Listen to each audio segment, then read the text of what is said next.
Hello বন্ধুরা, আপনারা কেমন আছেন? আশা করছি ভালোই আছেন। তো আজকে আমি শুরু করব আমার ভিডিও ভূত চতুর্দশী গল্প নিয়ে।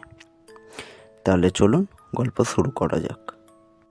কৃষ্ণপক্ষের 14তম দিন, মানে যখন চাঁদ অদৃশ্য পর্যায়ে থাকে, যেটা কালী পূজার আগের রাত এবং দীপাবলির দ্বিতীয় দিনটি বাঙালি হিন্দুরা ভূত চতুর্দশী পালন করে। মানা হয় এই রাতে আমাদের 14 প্রজন্মের পূর্বপুরুষদের আত্মাকে শান্ত করানোর জন্য বাড়িতে 14টা মাটির প্রদীপ আমরা জ্বালিয়ে থাকি। বিশ্বাস করা হয় যে কালী পূজার আগের রাতে এই পূর্বপুরুষের আত্মারা পৃথিবীতে নেমে আসে এবং বাড়িতে জ্বালানো প্রদীপ তাদের বাড়ির পথ খুঁজে পেতে সাহায্য করে।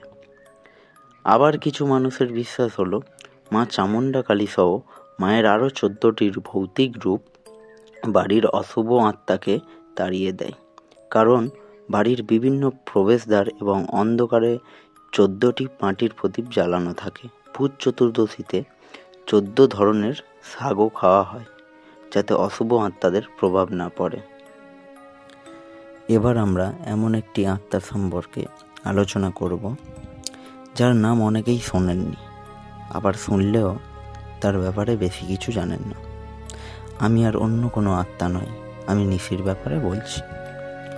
নিশি তাদের শিকারকে তাদের প্রিয়জনদের গলায় ডেকে নির্জন জায়গায় নিয়ে যায়। লোককাহিনী অনুসারে নিশি 3বার ডাকে। তার 3বারের ডাকার মধ্যে কেউ সাড়া না দিলে তার ক্ষতি হয় না।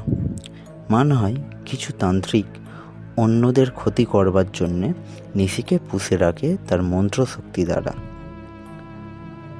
তো আজ এই পর্যন্তই, আবার ফিরব নতুন ভিডিও নিয়ে। ভিডিও ভালো লেগে থাকলে লাইক এবং সাবস্ক্রাইব করে দেবেন।